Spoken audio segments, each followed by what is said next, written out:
Hey guys, Thunder E here and welcome to my AMD 3300X $600 gaming PC build. Now, this is a great way to build a PC of your dreams without spending a lot of money. But before we go ahead and do that, don't forget to enter into our giveaway. We're giving away 3 iPhone SEs on the channel. So use the link down below in the description to enter. So you've got a few more days to do this and you enter to win. But anyway, without wasting any more time, let's start some building.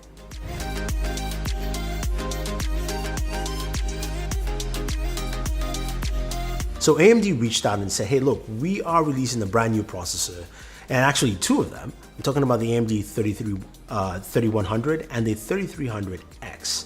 These are Ryzen 3 processors, 3rd generation Ryzen, and these are similar to the Core i3 and a low-end Core i5 in terms of just comparability. They're both 4-core processors, of course, 65 watts.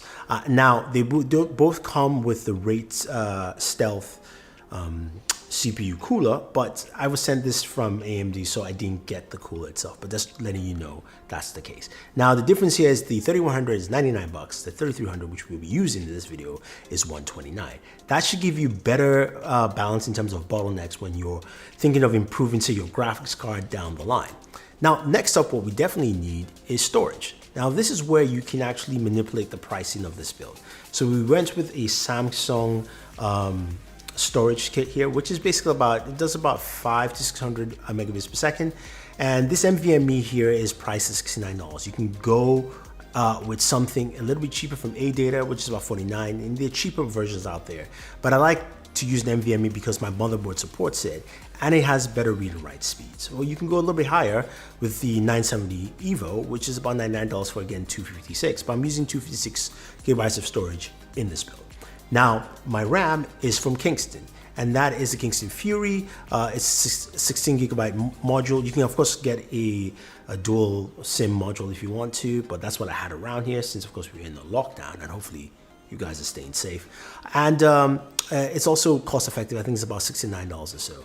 Now, my graphics card is the XFX 5500 XT. This is the low-end new Radeon graphics card, and this retails for I believe $199, I believe, or so. You can go with something cheaper, but I want to go with current hardware from AMD on this one.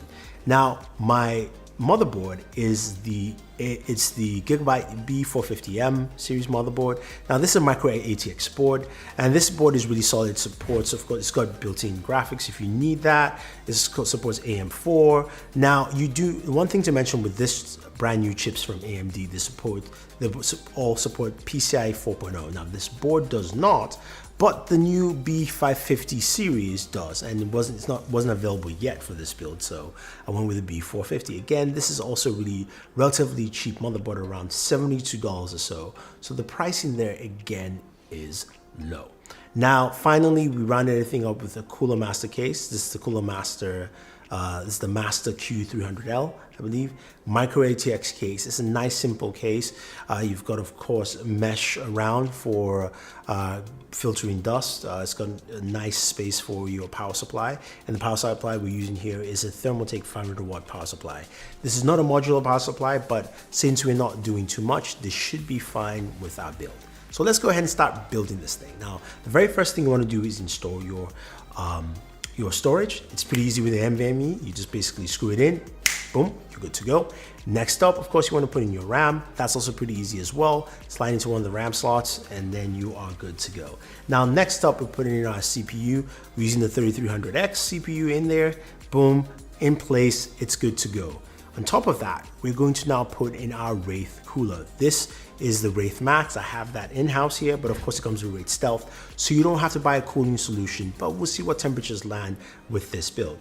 Once you put that on there, you are good to go to mount this into your case. And in the case, of course, that's our Cooler Master case. Everything's on our Gigabyte board, and we're gonna go ahead and attach that and put that into our case. Snap fingers, boom, there it is. So we have that in our build, we're ready to go. Finally, we're adding, of course, our graphics card and then put in our power supply to connect everything through. And we finally have our build. Now, you guys have seen a lot of build videos, which is why I'm kind of breezing past this because I want to get into what this brand new processor brings to the table. So what does it do benchmark-wise? So we went and did a Cinebench 20 test on this, and surprisingly, this came slightly behind a Core i7-7700X. So this is closer to a Core i7 than a Core i5 or even a Core i3 for that matter. So this is actually truly impressive for the kind of price point you're getting and the performance you're doing with this. Again, this is paired with the XFX 5500 XT. So you're looking at a budget device that really pairs quite well. Now, when it comes to gaming performance and sitting down playing games, that's what we really care about with this in the first place, how this is actually handled. So we're looking at games like Tomb Raider, for instance, Shadow of the Tomb Raider, doing, of course, the inbuilt benchmark test there. We see it very left and right from about low 50s all the way to about 90 frames per second, all at 1080p.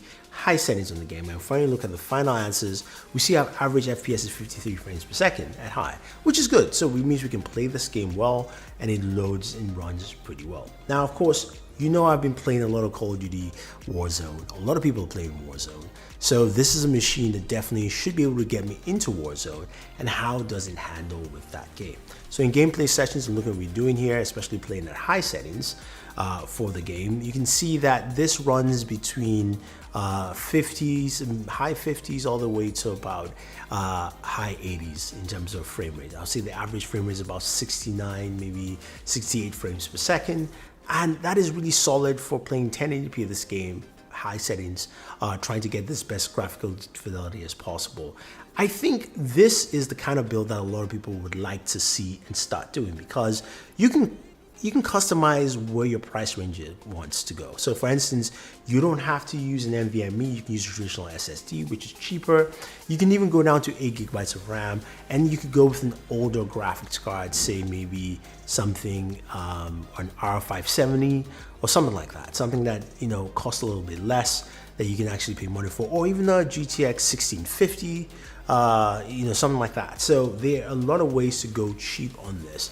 I just went with a whole AMD build on this, and I can tell you can definitely spend less than $600 building you a really solid system, especially if you already have some of the parts as well to use. So if you have any questions, any comments, let me know. Don't forget to like, share, and subscribe.